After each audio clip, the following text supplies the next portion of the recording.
Hello, everyone, and thank you for coming back to the Love Fruit podcast. We've got another great guest today, and I'll be speaking to Eli. Eli the Martyr is the name you go on. And Eli is the owner of the Freemelon Society YouTube channel, and you can find him on Instagram there as well. And Eli's also been a stuntman, an actor. He's been involved in a number of films, I believe, including Planet of the Apes and other things. Got some really interesting videos on YouTube in terms of movement and exercise things as well, on top of just the diet stuff. And you had one video that's really popular where you're running on all fours, which is must be hard to do. Yeah. Quite interesting.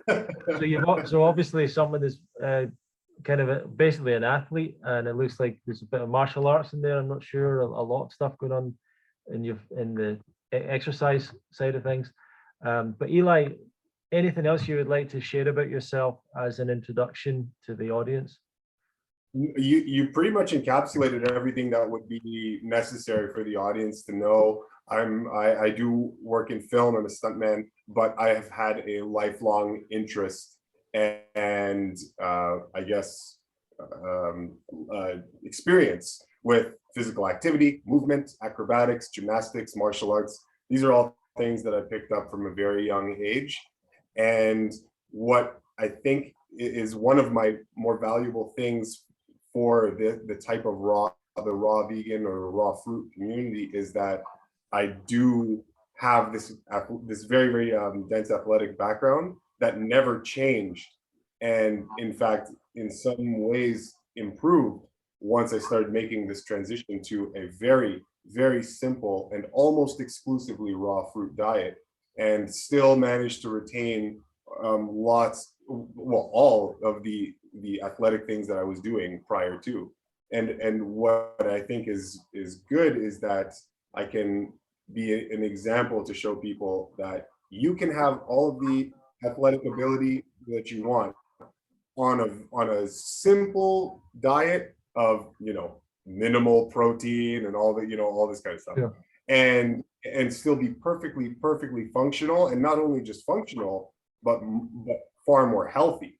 Because as we know, fitness and health is something I learned a long time ago. Fitness and health are not the same. You can have a high level of fitness and have deplorable health, right? And so I didn't want that for myself. I wanted to have good fitness, but only if it meant being paired with good health. Like I wanted my health to spill over to my fitness, and not my fitness be something that was just counterbalancing the bad habits of my health and eating lifestyle. I didn't want that, right? So I came to terms with that a long time ago, and I've been noticing a slowly accruing amount of benefits on and on. So yeah, no, you pretty much said it all. Lifelong athlete, work in film as a stuntman, and I have a very exclusive, almost exclusive raw fruit diet, and I still managed to do it all. So yeah, no, you pretty much got everything there.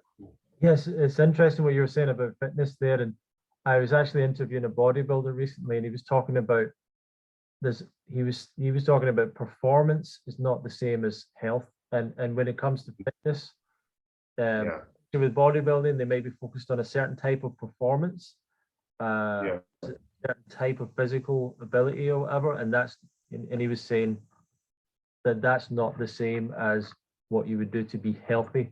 And I think it's kind of interesting. There might be a conflict there with certain physical activities and someone that is aligned with health, but at the same time you're a stuntman, so it's kind of interesting. That's maybe something that could be seen to be risky for the body, maybe. I'm not sure. What do you think?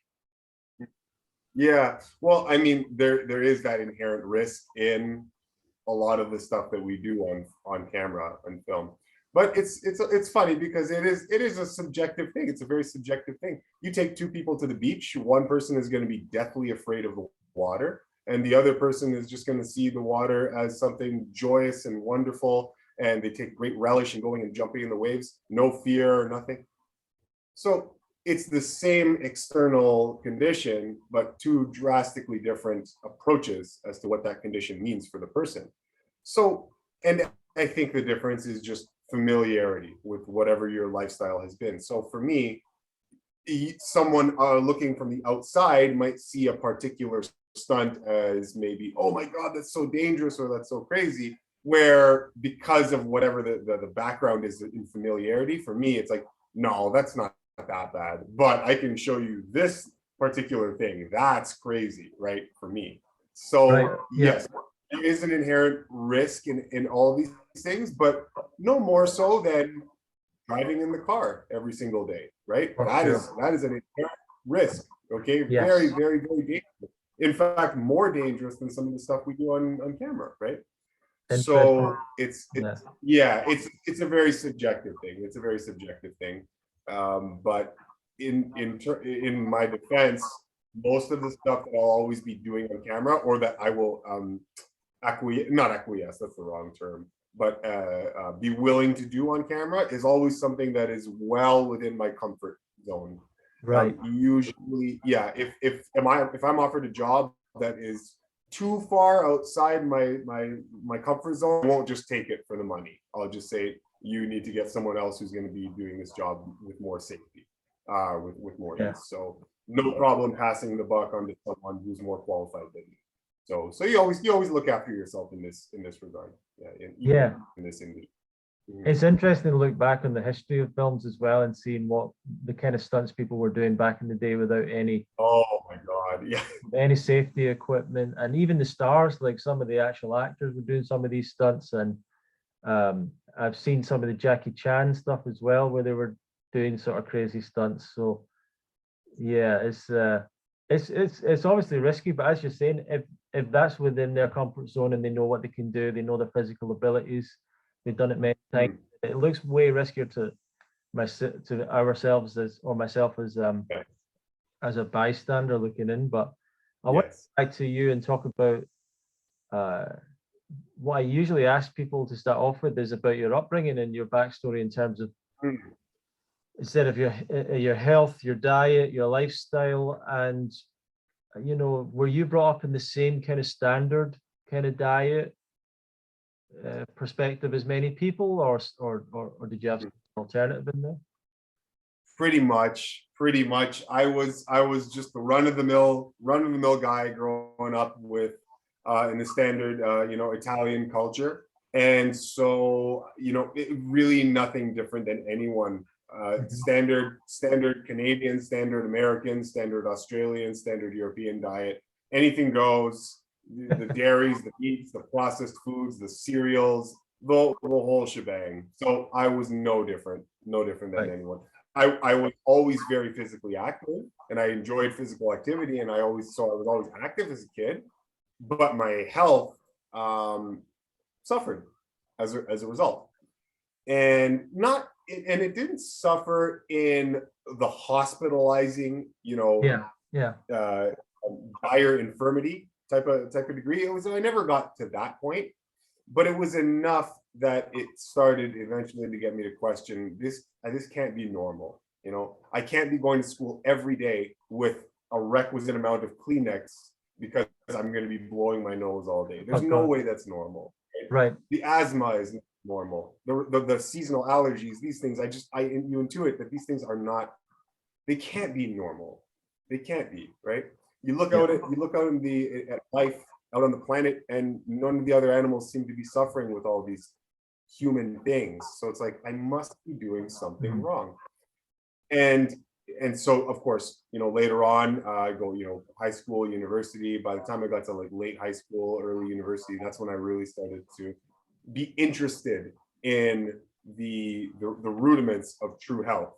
And so over time, just hitting the books, discovering more and more, learning about natural hygiene and that whole movement, and then of course the pharmaceutical industry, where they came from, their origin, and collecting all the dots of data, and then starting to put them all together, and then figuring out, oh, okay, well, there's been a lot of the health, the secrets, not secrets, the principles of vitality have really been isolated and sequestered from the general discussion.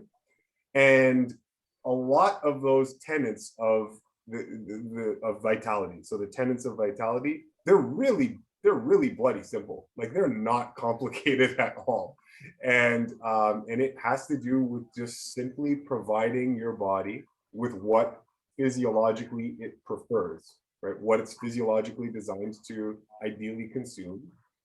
And then not doing all the things that are not designed for you. And in so doing that, just these two very simple prescriptions, it seems that life takes over and starts to work magic in your body.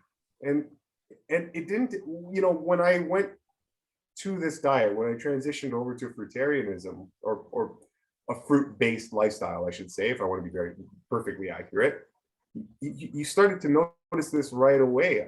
I noticed that, and this is something we can get into because maybe I can talk about, living this type of an athletic type of lifestyle film as a stuntman while maintaining this what seems to be a restrictive diet. That's what people say.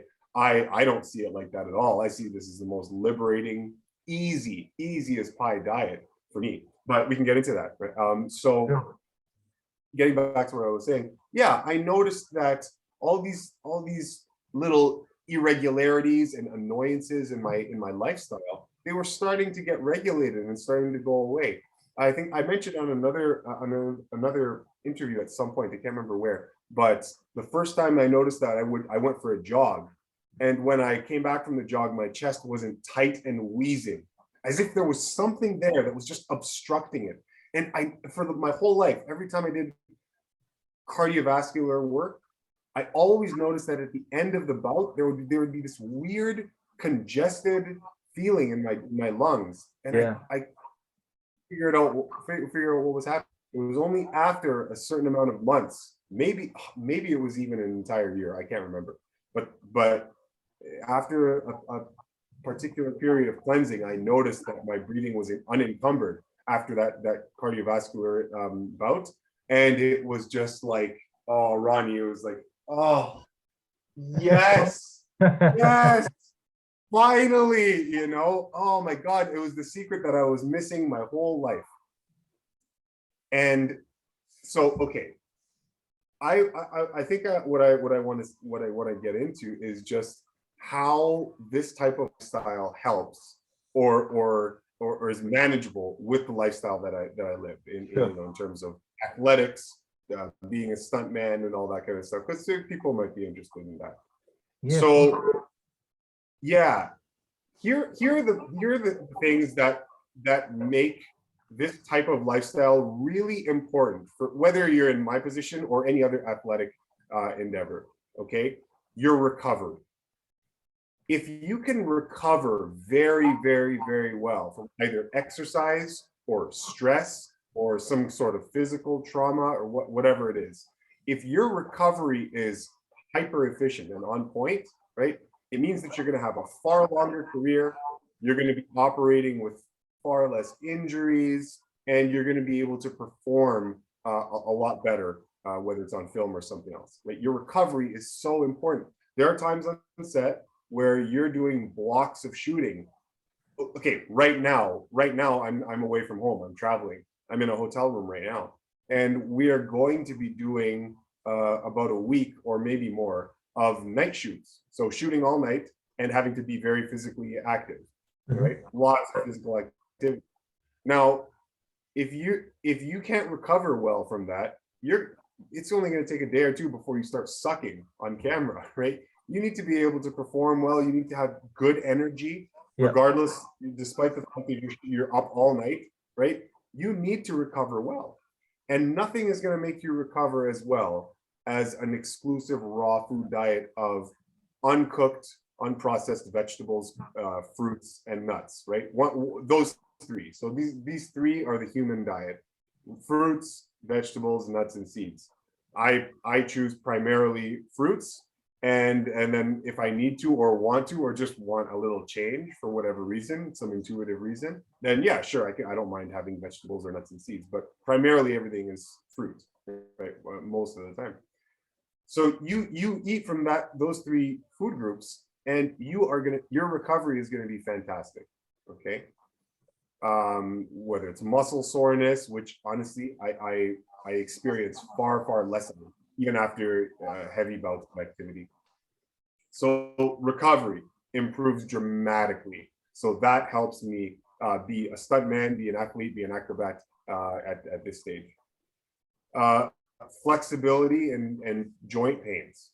When you go on a raw food diet, especially if you have a lot of, if the majority, or not even the majority, but a good portion of the diet comes from fruit, very high water content fruit, hydrating, alkalizing, enzyme rich, biophoton rich fruit. What happens is it starts to wash away and pull out impurities from your joints and your muscles. And because your tissues are so well oxygenated, it starts to introduce a laxity, a type of less tension in all the joints as all the acidic byproducts pulled out and shuttled off for elimination. So you become more flexible without necessarily having to train lots of flexibility. You just, you become, again, more injury resistant because you're more flexible. Your bones are dense, right? Your bones become very strong because now you're not introducing all of the acidic waste products and byproducts from your lifestyle. And so your body has no longer has recourse to pull resources from your bones in order to buffer the sins of your diet. So living like this as I do, my recovery is fantastic, utterly fantastic. Yeah, my flexibility is great. Okay. And my bones are strong. The joints are strong and not sore. All like little aches and pains, these things start to go away. You could stop right there. Absolutely. At just advantages, and that would be enough for you to want to make a transition to this lifestyle. But it goes on, right? Your cardiovascular efficiency and endurance, this improves. There are times when we're doing drills in rehearsals or on set or whatnot, where I can notice people huffing and puffing all over me, and I've done the exact same activity. And I'm just kind of breathing through my nose, like everything's great. And I realize I'm like, holy crap, like I just did the same thing everybody else is doing, but I don't seem to be huffing and puffing like everybody else. Like there's a type of cleanliness where when all the tissues are, again, free and clear from all the mucus waste and acidic waste and all these impurities, energy and air, airflow, it seems to like just go through you with such ease that all the channels are unencumbered, and it translates, without being scientific here, it just translates into more metabolic and cardiovascular efficiency and purity. And you really feel it. You really do feel it. So you've got all these advantages working for you. And I started noticing them, and it started making me a better stuntman, right? Amazing. And so when people ask, how do you manage that? How can you go on the set and have long hours, and still maintain just an almost exclusive fruit lifestyle? And the answer is because I gain all these advantages from doing so. It makes my job easier. It's living this way. If I weren't living this way, it would not be so easy for me to go to set and, for example, work the whole day without eating anything and then just wait till I get home to eat, right? I would not have that level of comfort and efficiency if I were eating all the other adulterated things that we take for granted in culture. If I were still doing those things, yeah, I would need to scarf down, whatever, the fried potatoes and the smoked lamb at lunch, and I would need a whole bunch of snacks and whatnot to keep me going, because my body wouldn't be efficient. But when you have cultivated this level of efficiency, you have this comfort, this just really placid comfort with either not eating at all or eating very minimally, but of very, very nourishing food. And so the answer to that is just, because it's easier. It makes my life easier to be more restrictive And with what I do eat is only fruits, or almost exclusively fruits. When I feel like it, I don't mind salads or lettuce, even some other raw fruits, or sorry, raw vegetables. I mean, if I have a salad with shaved carrots, some cabbage, and some beets, or whatever. Yeah, I don't do that very often at all, but I wouldn't have a problem with it because it's acceptable raw food, right? It's still on the menu. So yeah, so we've got all these advantages weighing in my favor and allow me to be better at my job. Okay, and Do you know the yeah, thing go that's really ahead. I just wanted to jump in because Yeah, please, it please. stood out to me with what you're saying that a lot of people don't bring up is the joints and the bones. A lot Mm, bring that up when I'm talking to them, and I've noticed that that's one of the big things I noticed as well was that the first week of going vegan and mostly raw, um, yeah. that I had joint these slight joint pains that were starting to develop in my hips and my knees, and this was in my like late 20s, so I wasn't particularly old, so I felt like maybe that could have got worse, but that just disappeared in the first week. Like it just totally disappeared, those joint pains. Yeah. And I've noticed something in my bones as well, and I can't verify it, but say with my hands, um, I would always notice, like if my hands were sensitive. If I hit my hand against the desk, against the doorknob accidentally, it would really hurt, and I would really notice it. And Mm, at some point on a raw diet, I hit my hand, and I noticed I didn't feel it. It had changed. Something in the bones had changed, and I can't verify it. I can't prove it, but in my experience, something had changed. Now mm, I fell back on a cooked food diet for like six months, yeah. back again, and the joint issues started to come back again. Mm-hmm. Like this is Mm-hmm. so obviously the physiology is changing, even Yes. with what people term a healthier cooked diet. And Yes. so it just proved to me that there is a bigger difference than people realize. Maybe we've not been able to prove it yet or exactly what it is, but we feel it. And obviously Yeah. felt that. Yeah, Yeah. what you've just said there, amazing in terms of the fitness side. Um, Mhm. going back to your story a little bit, Eli, what were the moments that made you start to make changes diet wise? And was it Mm. physical performance first? Was it the health issues? Was it the career side of things?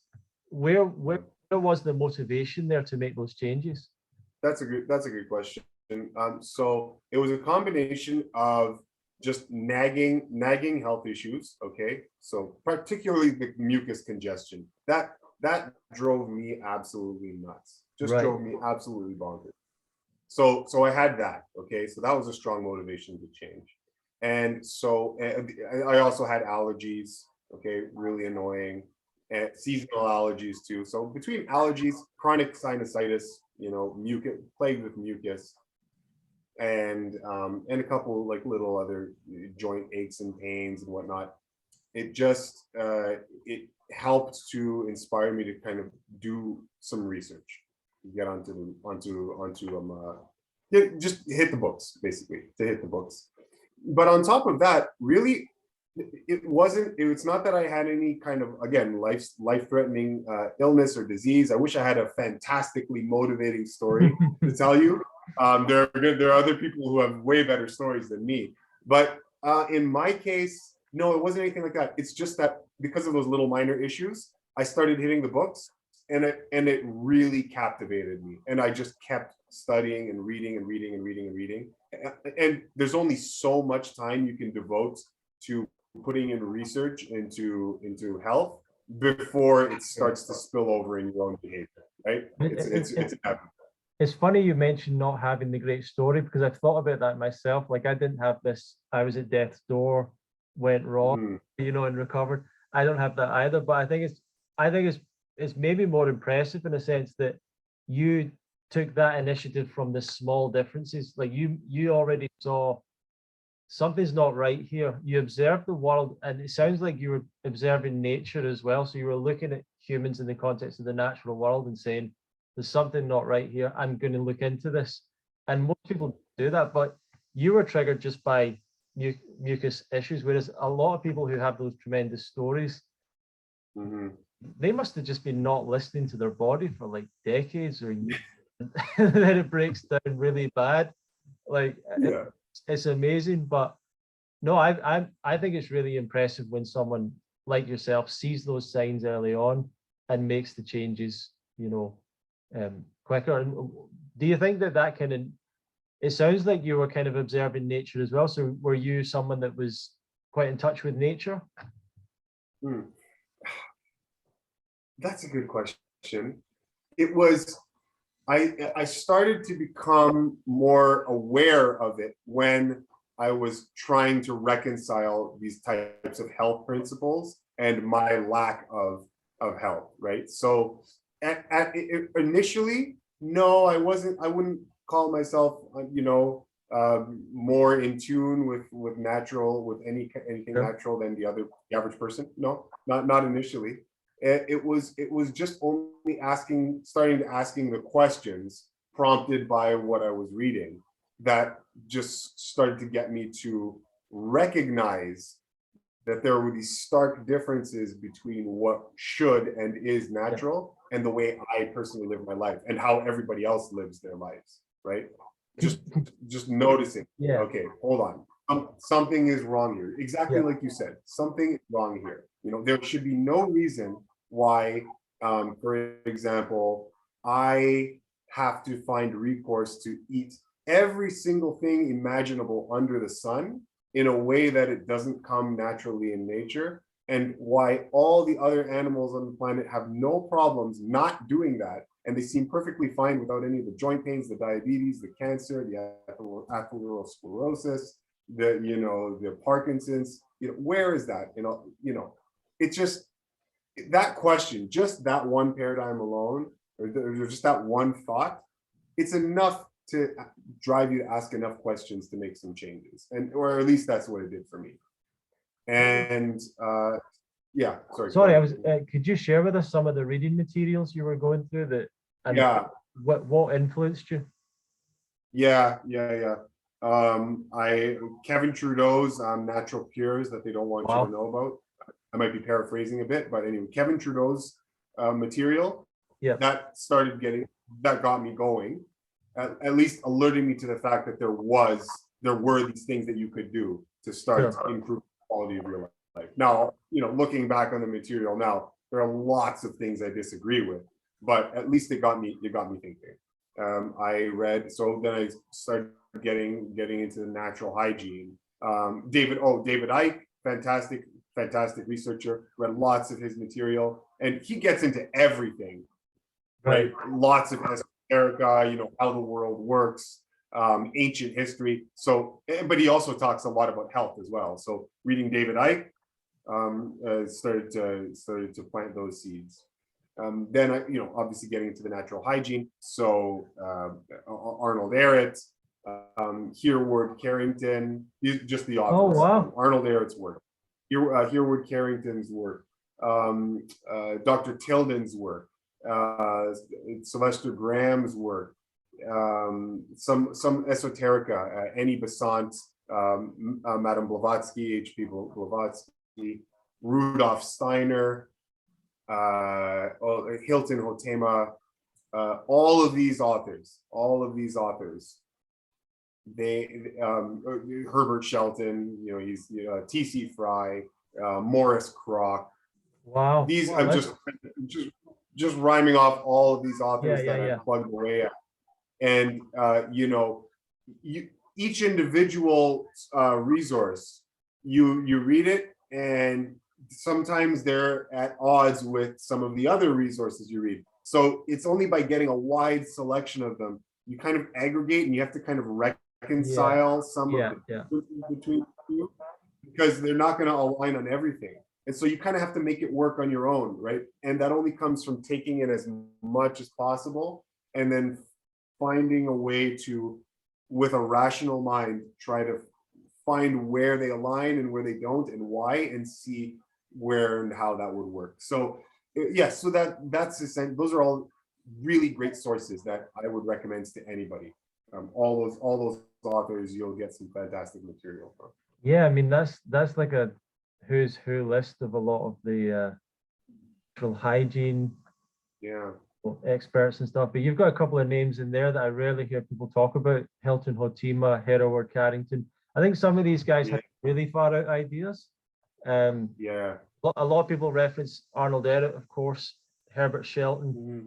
and not so many people go back to the older writers, Tilden and Sylvester Graham and that kind of Yeah. stuff. But that's amazing. How did you? What was the pathway down to reading that stuff? Was it just stuff you came across, or was there people pointing you in that direction? It was, it was, no, I didn't have much of a network or community at all.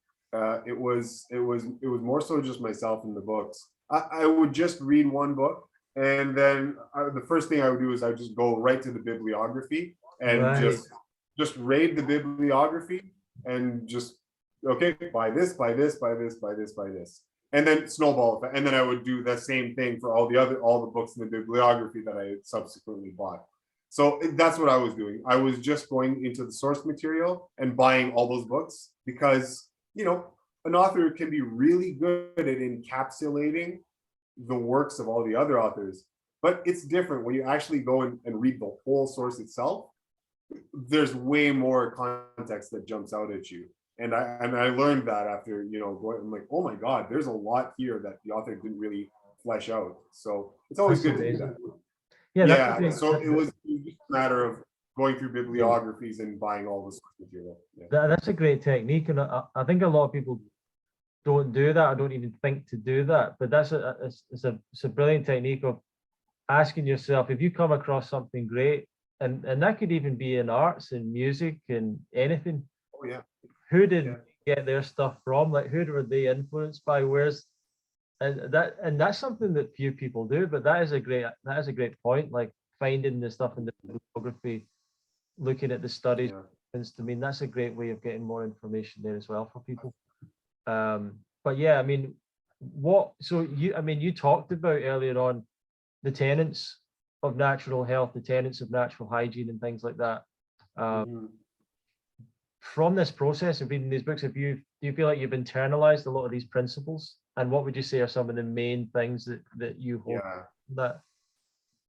yeah. That's a good question as well. You ask a very good question. So over time, yeah, there are a couple core things that really the experiences that I've had, whether it's transitioning, whether it's well, whatever, the whole lifestyle as up to this point. One big thing, If there's one thing that you could take away from this interview, is the rest principle. Okay, Mm. the rest principle.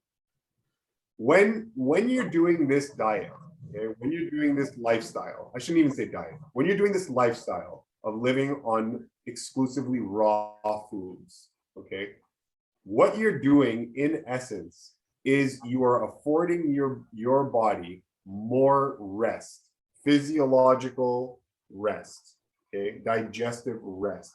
You're giving yourself an easier time with food so that less energy is required to process and digest and absorb the food, and thus liberating more energy for you at your disposal to do all the other things that life demands. And so essentially what you're doing is you're conserving energy, right? I say the rest principle because rest is the great reconstitutor of vitality.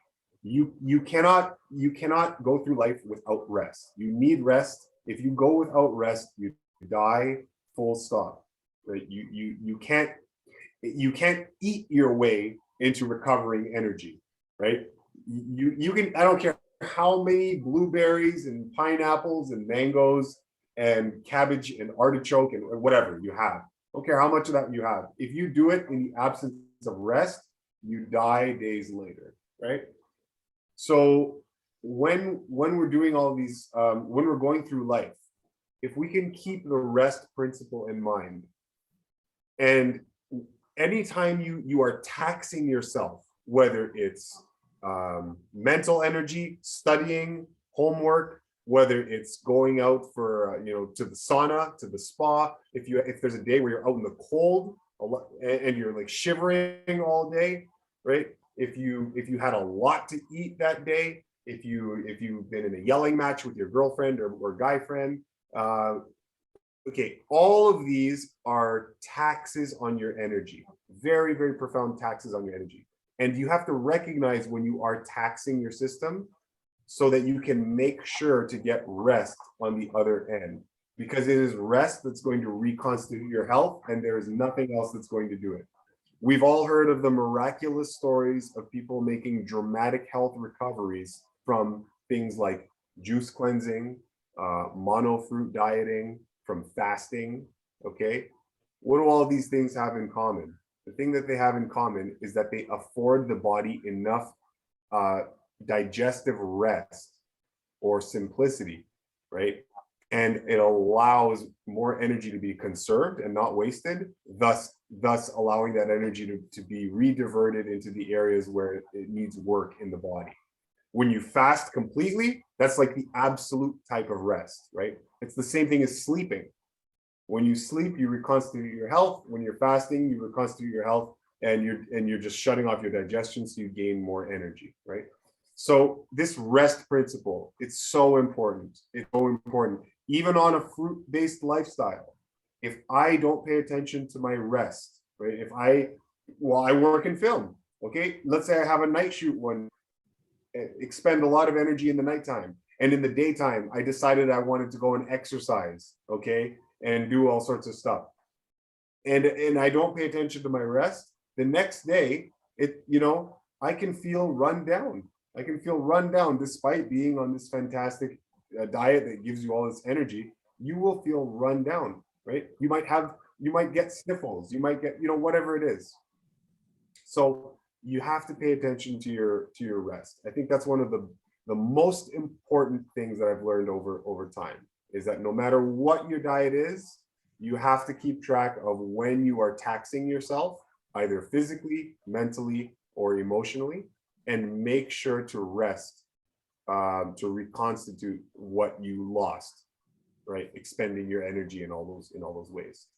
Because rest is the only way to truly, truly heal and recover vitality, and nothing else will do it like Mother Nature does when you rest. So if there's one thing you can remember, keep track of when you are exerting yourself, right? And make sure to rest. Do not over exercise, do not overeat, do not over sunbathe, do not over cold therapy yourself, do not over anything, right? Because when you do, you tax yourself. Or if you do, life happens, whatever, you can't avoid it. When you do, just recognize it and make sure to get extra rest or sleep on the other end. Okay, so that's one of the great things that I realized. And then the other, it goes hand in hand with that, is simplicity. It's one of the first lectures I put up on my channel. Just adding simplicity to your life, whether it's your clothes, your friends, your diet, just simplifying. When you simplify things, things are more organized, they work more efficiently, especially digestively. Simplicity, my God. The difference in your digestive, in the feeling in your stomach, when you eat something simple as opposed to complex, oh my God, it's night and day. You know this, we all know this, we all know the difference, right? It's night and day difference with how you feel when you eat something simple as opposed to complex, right? And that spills over to all the other aspects of life too. So simplicity and the rest principle, they kind of go hand in hand together. I would say those are two of the most, if you can dwell on those, they'll affect your life in the best ways. That's amazing. Yeah. So yeah. And in terms of you've done all this study and reading, did you have you've looked at all the classic old works, was there anyone that was guiding you that is present today that was a teacher of yours or that you were following at the time? Is there anyone whose style that you followed in particular in terms of how they approach diet and lifestyle? To be honest, no, most all of my more profound motivations were all authors that have passed away a long time ago. I only got into the more conventional ones like way later in the game. Like I was already long-term fruitarian before I got onto 80-10 Doug Graham's 80-10-10 diet. Oh man, I didn't read that until like my fourth year being a fruitarian or whatnot. Oh, wow. Fantastic book. Yeah, utterly fantastic book. I wish I'd read it earlier because it would have helped motivate me. But yeah, so I didn't get into the more contemporary works until a bit later on, Yeah, which yeah. is strange. So how did how did you make that transition to a fruitarian diet, and what did that look like? And was it overnight? Was it trial and error? How did you get to the point where you were at a place you were happy with it? Yeah, yeah. I spent, luckily for me, I spent a good chunk of time being a pretty clean plant-based eater prior to making the transition to fruitarianism. So I was plant-based for about 7-8 years or so prior to. So I'd cut out the meat and dairy a long time ago. Over that time, I started making more slight changes. You know, we cut out bread, like wheat products and gluten, all gluten products. So I cut that out and noticed lots of improvements in my health there. And then I was also fasting religiously every single, sorry, I say religiously. I was fasting very diligently or every weekend. Yeah. With it. So 36-hour fast every single weekend, no exceptions. And so I was doing this plant-based diet and the fasting, and then of course occasional longer fasts, 3-4 days. So I was getting lots of good practice and cleansing in the lifestyle, and that was preparing me for what was to come later on, which would be what I'm doing now, which would be the more fruit-based lifestyle. So that being said, when it did come time for me to make that transition, when I did feel ready to try going more fruit, I was on a much better footing than many people are when they decide to jump into a fruit-based diet.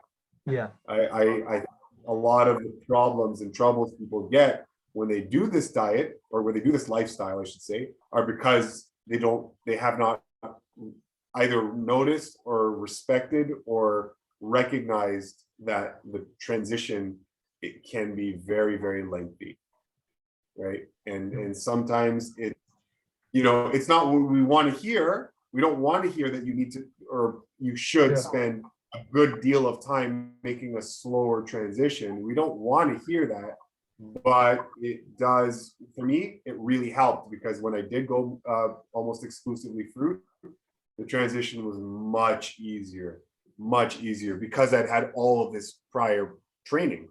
Really, I'll call it what it was, just training for this lifestyle.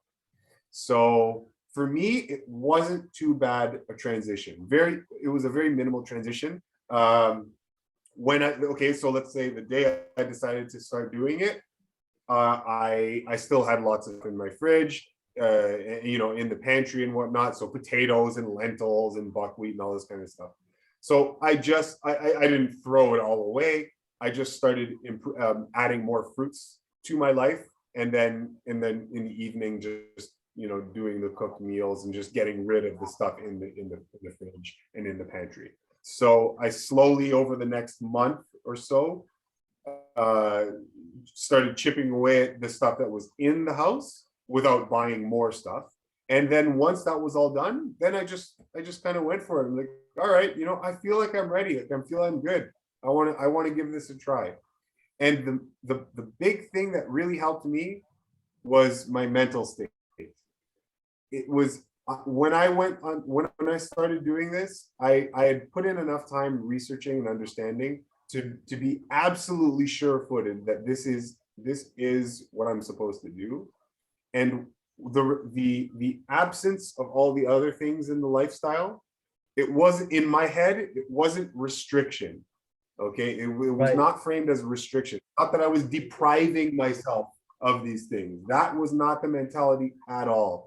For me, it was just this joyous liberation from the tyranny of food preparation and all of these things that make eating difficult and complex. So I was removing myself from the complexity and introducing simplicity into my life. And that frame of mind, that allowed me a great advantage over people that jump into it too early and they start doing the diet, but they're still feeling restricted. They're still feeling like they've been deprived and they have to use discipline to stay the path. No. That I didn't have any of that, right? And if cultivating that mindset, that's a game changer, because now you're not building up this mental tension of, oh, I missed this food, I missed that food, I missed. No, for me it was like, no, I'm deliberately avoiding those things because I know what they do to me, and I'm embracing the simplicity and the beauty of doing this lifestyle because that's what really treats my body, that's what does well for me. So that was a great help in terms of why I was able to get it. Yeah, and to me, what you've just said there is so important, and is such a obvious example of the success that you've had with sticking to the lifestyle long term. Is that what you're saying is that you're, through this research and understanding the knowledge, your mindset had changed, and the way that you didn't see it as this restrictive, giving up things, sort of difficult thing that a lot of people see it. And it reminds me of this quotation from Herbert Shelton that I've shared a lot, and I put it at the bottom of some of my emails and stuff. And it says, he said, "We must raise our understanding of our lifestyle to a plane where it will challenge us to realize there is such a thing as an abundant life, a life that causes us to accept the restrictions gladly and willingly, not because they are restrictions, but because they are a part of the means by which the higher and more abundant life is achieved." And I've always loved that quote, because there is that thing of like, you need to stop looking at this as a restriction or giving up. It's actually, by introducing what you're talking about, the simplicity, you're opening up to more space in life for more other things, and the ability to do more with the recovery you're having and everything else. So yeah, people need to hear that and take that seriously, that what you've just said there about the change that happened in your mindset and the way you were looking at it. Did you notice any other particular changes in how you were thinking that made that kind of impact? Yes, I did. Yes. And I also want to respect your time here. How much time do we have left? We got 40 minutes. Okay. So we got a little bit. Okay, good. So yes, I did notice changes in my thinking, and I've noticed, I've mentioned in other interviews that nervous tension, just a calm. You develop this calm, and that's not peculiar to me. I think most raw foodists will experience just a general. It's like a sigh of relief, like, right. And if you can take that sigh of relief and translate it into metabolic terms, if you understand what I'm saying. Yeah. That's what, it's hard to describe, but it's just like this burden that just goes and just relaxes, right? That started to take over not take over, that's the wrong word, but I noticed that in my thinking, where I wasn't as excitable. When I say excitable, I don't mean you're not excited by things that are exciting, but just excitable as in things don't rile you up as much. Yeah. It was easier to maintain my equanimity under pressure and maintain my calm and poise under either stressful situations, or I'll give you an example: being late to work. All right, in the film industry, you are not late for work. You do not want to be late for work. That is, it is not a good look, right? You never want to be late for work. And one day when I was late for work, of course, for whatever reason, I recognized that, prior to, this is a couple of years into this lifestyle, but on my way to work, I was very calm. And I caught myself remembering, like, holy crap, if this was several years ago, I would have been freaking out. But now I had a very unnatural, not unnatural, but just calm, like because there's nothing I could do about it. I'm in the car, I'm doing what I can, and life will go on let's say everything goes to crap and I just catch the worst crap ever from work, life will go on. I'll still be alive. I'm still going to have a home, all this kind of stuff. I was just calm. And that's when I really noticed, things changing, in my mental attitude towards life. And of course, the conditions of your physical body influence your mental functioning. If there's all sorts of metabolic chaos going on here, that chaos, that's going to translate up to emotional and mental chaos and turbulence and nervous excitation. Yeah, that's all going to translate way up here. But you can't separate these two realms. And when you clean up one realm, it affects the other, and vice versa. If you really go into a really deep meditative type of reform for several months, yeah, you might find that starts to improve your digestion, your absorption. Right, you make the changes up here. You feel the effects in your physical, and vice versa. The reason I like to focus on the physical is because that's the easiest change that we have at our disposal. It doesn't require as much how do I say this, discipline as living a lifestyle of a yogi or something. It's we have the most easy access to the most profound changes in life by tackling the foundation of it all, the base physical body. Yeah. Right.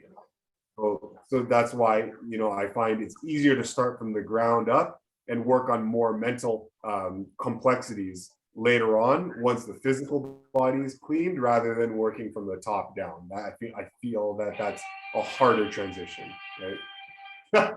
Excuse, that's my phone. Just excuse. Excellent. Yeah. Very simple question then. What do you do in a day as a diet, maybe as in terms of any other health practices you do, and has that changed over the years? It has.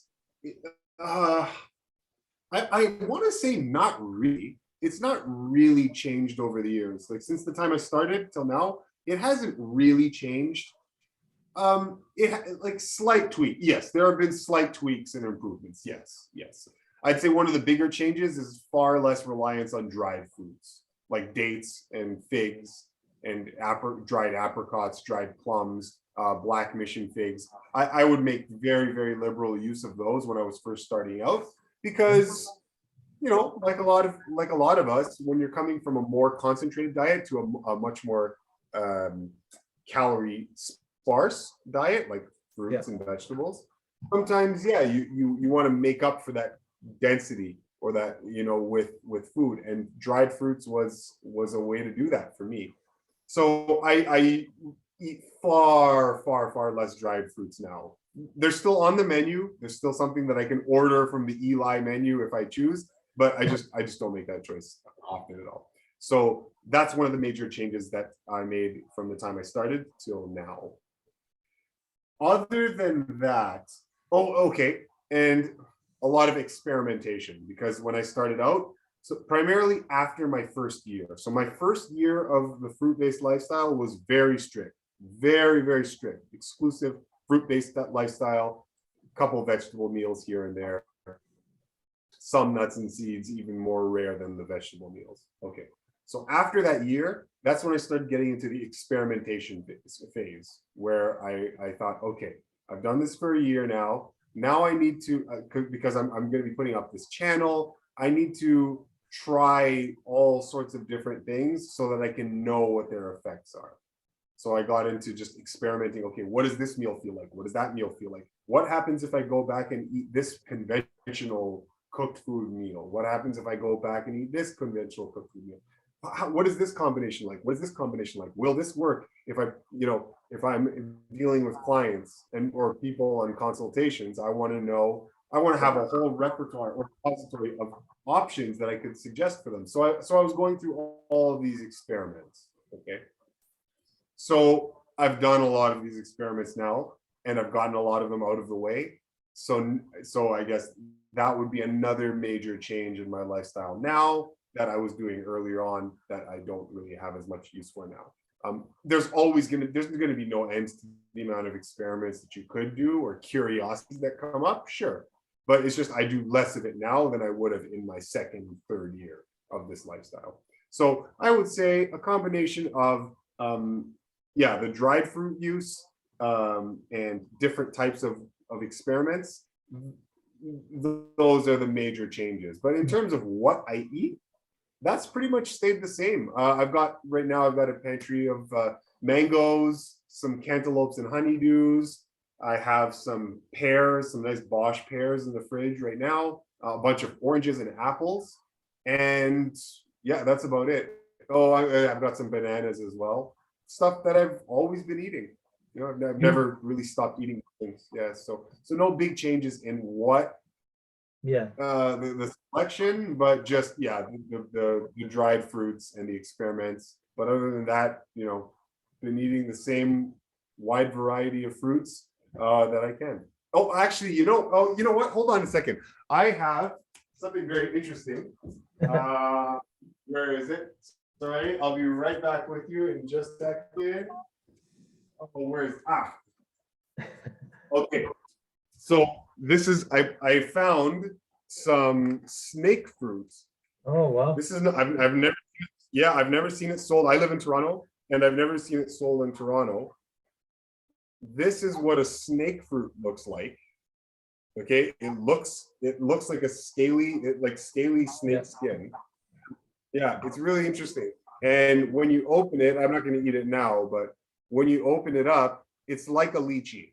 It's very much like a lychee, except sweet, but not quite as sweet. It's got a weird, a blend of sweetness and weirdness as well. and, it's called a snake fruit. It's strange looking, I guess. So the weirdness comes part and parcel with the appearance.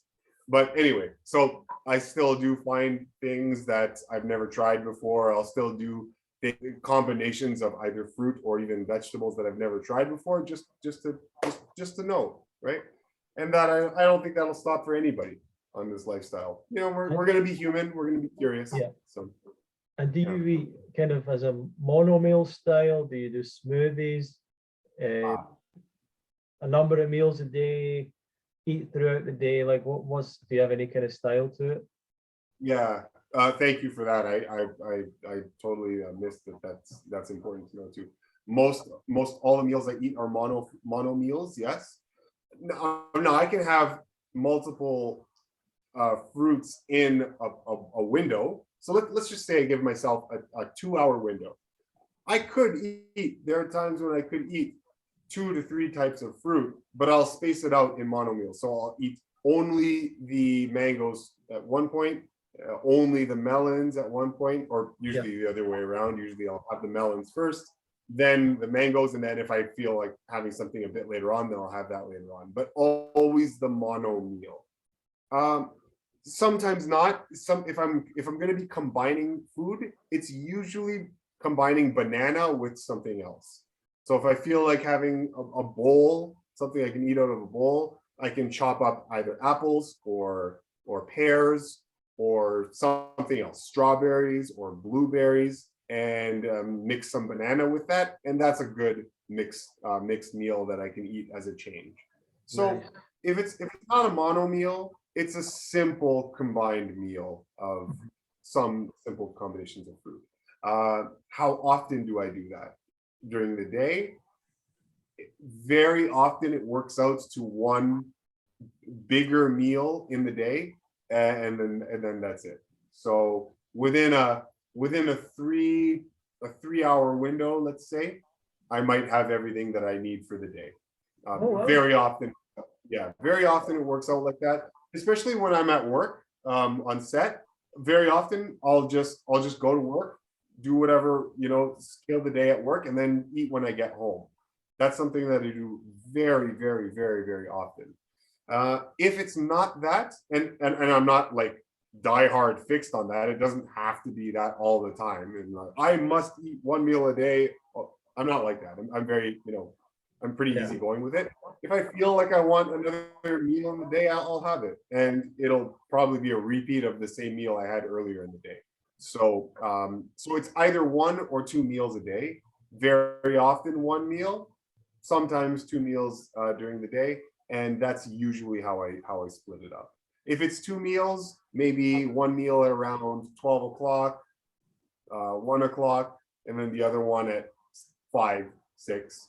If it's 1 meal during the day, maybe it comes around 3 or 4 o'clock. But again, it varies. It varies. Cool. But that's generally how I split it up. Yeah. Do you what do you think about like avocados and higher, and maybe nuts and seeds, like higher levels of fats? Do you try and keep I don't really like the term low fat diet, but more like the amount of fruit, the amount of fat that's in fruits, the normal amount, I guess. Yeah. Do you try and stick to that? Do you have the higher fat stuff? Any thoughts on that? Yeah. I do try to stick to them, but to the higher water content fruits with less fat content, I try to stick to those more so. And it's not for any lack of trying to eat the higher fat foods. Okay, higher fat. I have tried so many meals of the higher fat content fruits, and through just constant repetition, every single time, it leaves me feeling just less good, for lack of a better term. Okay, you never feel as good, as light, as energetic after a high fat meal, even if it's healthy avocados or whatever, or healthy nuts and seeds, like a salad with pistachios, or a salad with walnuts, or what. Yeah.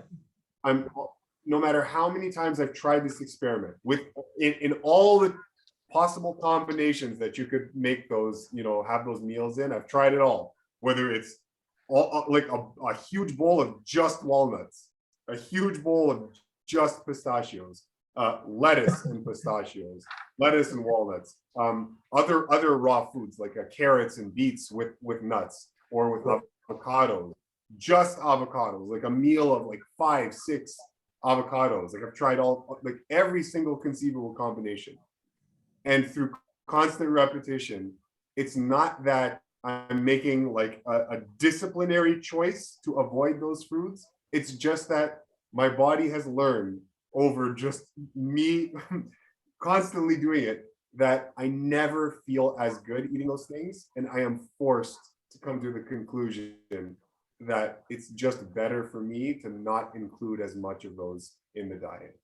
Now, that doesn't mean that you should avoid them completely. Include them in your diet as you see fit for your particular progression on the path, right? So for wherever you are, if you feel you need them, use them, right? They're raw foods, they're nutrient rich, they're going to serve you.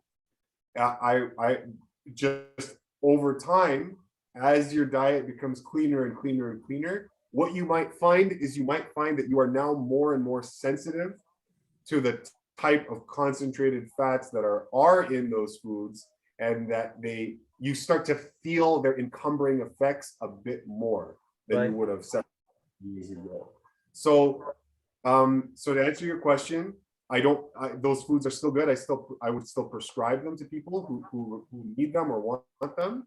In terms of my life, I don't eat them very often at all, and that's because it's not because I'm using discipline or whatnot, or any intellectual reason. It's just that I've done it so many times that I can't ignore the feeling of being weighed down or encumbered by those things, and so I just stick to what doesn't make me feel that way. And so when I have a lot of like nuts and seeds or avocado or whatever it is, then I do feel more weighed down. I would say there might be one exception, not an exception, but coconut meat is also a very high fat food. But there seems to be something lighter about coconut meat when if I make a meal of a whole bunch of coconut meat, it's a different feeling than if I make a meal out of a whole bunch of just avocados. There's Right. something about the way that coconut is absorbed and digested that seems to have an easier time in the system than either avocados or nuts and seeds. Interesting. So yeah, so I've noticed that, but that doesn't mean to say that I eat coconuts often. It's just that when I have done those experiments, I've noticed that. So however you want to interpret that information, go ahead and serve you. But yeah, for most of the time, eating just high water content fruits. Another simple question: have you ever felt the need to use supplements, or do you use any supplements on the lifestyle? And what's your thoughts on the use of supplements? That's a tough one. Okay, direct answer: no, I haven't. No, I haven't felt the need or use for supplements. I've never used them on this lifestyle. I there was one instance where I used B12, liquid B12 for like a week, and it wasn't for any necessity. It wasn't because of any blood test. It wasn't because of anything.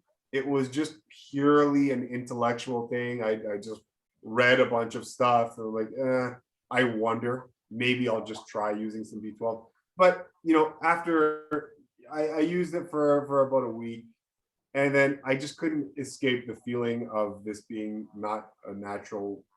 It just didn't feel right. I don't know. Yeah. That's just me. It just didn't feel right. So I stopped doing it, and so other than that, okay, if you want to count that, that's fine. But other than that, over these past 6.5 years, I've never had any need for any kind of supplements or of any kind, or like pills or powders or any of that kind of stuff. Yeah, no. So you asked me, what do I think of them? I said it's kind of hard because on one level, I understand that as soon as you extract chemistry from a natural product, from a natural organic fruit or vegetable, as soon as you extract that chemistry is no longer serving the same purpose. It is fundamentally changed. And so when human beings take these things and put them into a powdered form, pulverized, heated, cauterized, or whatever, bleached, all these things that we do to make them either pills or powders or liquids or whatnot, you so radically change the nature of that chemical constitution that it can't possibly be serving the same role as it does in the apple or the beet that it was extracted from. And so your body doesn't really recognize these things as should be recognized. So let's just say it's beet sugar. You extract the sugar from the beets and you concentrate it and you put it into you crystallize it, whatever. Your body doesn't recognize it as the same type of beet sugar that it would if you just ate the beets, right? It's totally different. That's the difference between processed white sugar and apples and bananas, right? Of course it's different. We all know that. But it's not really different with supplements. You're still extracting things in a way that changes their very nature. And so knowing that, I don't know. Like I know that some people, I know many people have been helped with supplements or seem to be helped, but I think what's really happening is just internal efficiency. Like if you have a good level of efficiency that you can cultivate through cleansing or fasting or dieting, I think that you can start to chip away at and take care of nutritional deficiencies just by ramping up your body's efficient use of nutrition from food. So long as you can do that, I think you're on a good path. I know that lots of people will disagree with me. I know there's the whole B12 debate. And you know, you don't need to get into all that, but this is just my personal approach. And what can I say? As far as I've seen up until this point, I have not seen any sort of health impairment or trouble that leads me to believe that the answer is a supplement. So in my life, it seems to be working. So you know, you have to make your own health calls, see what works for you. But I don't believe that when our bodies are working efficiently, and I'm not saying my body works, you know, perfectly or anything. I'm not there yet. But when we start to cultivate a good level of efficiency, it would seem to be that you get everything you need from the food. Yeah, and I've seen so many people that have said similar things. They've never felt the need to use supplements, so they've not used them, and that goes against what a lot of people would expect, which is interesting. Yeah. I'm interested in any other sort of health practices or routines that you do outside of the diet, and maybe talk a little bit about your physical exercise as well. But for example, do you have a set pattern around sleep? Do you do any other practices, meditation, breath work, stretching exercises? Do you have any mental stuff, any emotional stuff that you use as part of your health practice, going out into nature, anything else? Just all of these things maybe that you've incorporated in from your studies as well. Yeah, all the non-food and dietary related things. Sure, yeah, sure. That's good. Yeah, that's good. I do take my spiritual development very seriously. I've looked into and studied a lot of esoterica, and I try to incorporate that into my practice and into, you know, my channel. I try to give lectures on some esoterics and occult science as well, because it's all, you know, they all go work hand in hand with one another. So yes, I do different meditation techniques and practices. I will do things like something called tactile imaging, where you can, it's a really interesting thing where you can feel as if someone has a finger or an object and is rubbing a part of your body. And when you do this in meditation, what you can do is you can use mental effort and will to stimulate the nerves in a particular area of your body that you like to bring energy to. And so doing that in a systematic way can help to bring healing. It can help to do all sorts of things that your will charges that energy to do at that particular spot. So that's just one example of a type of meditation that I could do. It's not always that type of meditation, but yeah, I will switch it up and vary between different styles of meditation. Sometimes it might just be a very just cutting off all thought and connecting with higher energies than my current energy, right? Just connecting with planetary consciousness, just connecting with any source of consciousness that is higher than my own. And sometimes it's just that. And I've had wonderful experiences doing that, incredible experiences. Like, you know, I'm not going to get into it, but yeah, amazing experiences. I focus a lot on astral projection and capitalizing on when I am sleeping, and using that to try to do lucid dreaming and astral projection, which I've succeeded at many times. And so I find that is a very, very interesting and potent source of information and life improving. It's a life improving phenomenon that we can really capitalize on if we get into this subject. So I do like these subjects. I'm very interested in them, and I do practice them in my life. Yes. So that's in terms of meditation. Let's go with stretching and flexibility and exercise and all that. The way I approach exercise and fitness is I don't do as often blocks of 40 minutes of activity. You know, I don't, if I go to a gym, I don't need to go to gyms, but if I do go to a gym, I treat physical activity like you would treat practicing keeping up, like juggling a ball, like a soccer player juggling a ball on their, on their knees. Yeah. I treat physical strength and physical activity like a skill where I'm just practicing it throughout the day. So I never approach, the approach that inspired me to start getting into this was the Pavel Sasulin. Pavel Sasulin is a strength and health and fitness coach. He's got some wonderful books on how to capitalize on strength and on pure strength, which is kind of the foundation stone upon which all other physical skills are built, or physical feats are built, just pure strength. And so he really inspired me. And Doug McGuff also was a really good coach for me in this. I can't remember the name of his book. I can't remember the name of his book, but Doug McGuff has some really good information as well. So those two authors, they really changed my orientation around how to structure my fitness. So right now, as of now, what I do is I play with physical activity. I don't work out to get tired. But I just do strength feats and little strength challenges all throughout the day.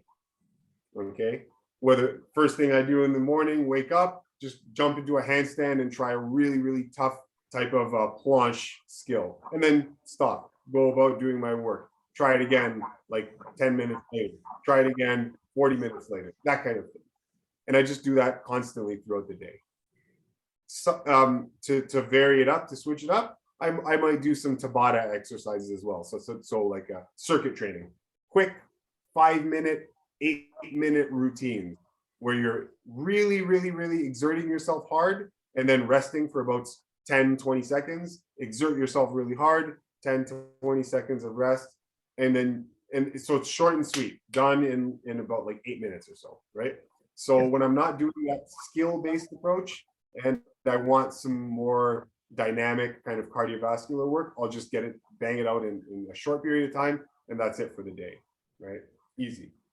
So my approach to fitness is, again, simplified, much like my diet is simplified, and I don't do it to exhaust myself ever, right? I never exhaust myself during doing physical activity. If I'm going to exhaust myself, that'll be because work, it's a necessity for work. I save that for when I have to, but when I'm training, I never exhaust myself, okay? There's always way more left in the tank to be able to do everything I have to do for the day. So that's my fitness approach. My flexibility routine is the same thing. I don't have to stretch every day, and I don't, but I like to just play with flexibility. Just every once in a while, do a flexibility type of skill, and then leave it for a while, come back later. With flexibility, your diet is like, I know it's not what people want to hear, but like 80% of the game with flexibility comes from diet. Wow. When the muscles and the joints are loose and lax and hydrated, your flexibility is so much better naturally. So take that for what it is. So let's see. So what did I give you here? So I gave you my meditation routines, my exercise and exercise and flexibility, and on top of that, there isn't too much else in terms of health maintenance. I do get outside, get some air, get some sunlight. I like spending time in the sun. And I live in Toronto, Canada, so it's hard to get too much sun in Toronto. Let's see. Every once in a while, I do like going to the saunas and doing like a steam room or hot room, with the note that is an extreme tax on the system. It's very energy expensive. So when I do have those days, I make sure that I've got the rest of the day to completely relax and rest. I make sure that I get to bed early. Oh, sorry. No problem. Are we still good? Yeah, we're still good. Yeah, I make sure to get plenty of rest on those days. Make sure to get to bed early. There's no partying on the day when I go to a sauna, right? So I'm mindful that this thing is a tax. It feels fantastic. It feels so good. You feel so light when you come out of a sauna, you know, good like 2-3 hour session. Oh my God, you feel fantastic, but it's very taxing. So, so when I do those days, the rest of my day is clear. Like there's nothing else going on. I can relax. I can eat. I'll eat minimally. And so yeah, so that's one thing that I like to do every once in a while. It's not all the time, but you know, it's worth mentioning because some people might not know that I do that. Yeah.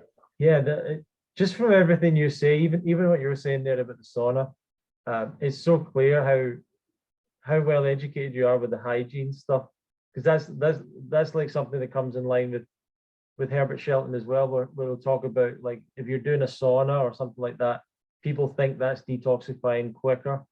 And he says, you're just losing more water, you're not detoxifying quicker. You can't you can't force the body to detox. And it's been a real pleasure to speak to you, man. I love listening to all your ideas and thoughts and your philosophies. And how about we finish off, and you can let people know just where they can find you and learn more from you, and what you offer as well, if there's anything that you offer to people to. Sure. And, you know, thank you so much. It's been such a pleasure chatting with you. Such a pleasure indeed. And anytime that we can get, I mean, you do such fantastic work. The interviews that you put out, the work that you put into your channel, and just exposing people, exposing people who have a message to the public. It's just such fantastic work. So first of all, thank you so much for everything that you do and for offering me a spot onto your platform here. I don't have, besides my YouTube channel, there's not really much else to give you guys. So my YouTube channel is the Freemelon Society. You can go and check it out. I have an Instagram account as well. I upload exercise videos and just like sample meals that I'm eating. So just like clips and glimpses into my lifestyle at the time. That's kind of what my Instagram is there for. I don't use it a lot, but people can check me out on Instagram as well, because you'll find a lot of stuff there that I don't have on my YouTube channel. So between my Instagram and YouTube channel, that's how you can find me. I do consultations when I have time. You know, it can be very busy for me, you know, working as in film as a stuntman, especially like right now, I have lots of consultation requests that I just can't get to because of our schedule here. So I do offer them. It's, you know, but I'm just one dude, just offering this when I can. So, but you can reach out to me either on Facebook or Instagram or whatnot. And, you know, that's something I offer, but just heading to the channel. If there's something there for you, then fantastic. But that's how you can get more involved in the stuff that I teach and the stuff that I do. Thank you very much, Eli. And I encourage everyone to go to the Freemelon Society on YouTube to watch more. He's already got a lot of videos up, so you can go through them, and he covers a lot of the stuff that we're talking about today. He's covered in more detail in a lot of his other videos. So if you want to learn more, you can go to that channel and find that stuff there. Thank you very much, Eli. I want to thank all the listeners and viewers, and encourage you to share this with others that you think it might help. If you can like the channel, give us a review, do whatever you can do to help us, and we'll see you in another episode of the Love Fruit Podcast. Thank you very much, everyone. Perfect. Thank you so much, my friend. All right, subscribe to the channel, guys. All right, thank you so much for tuning in.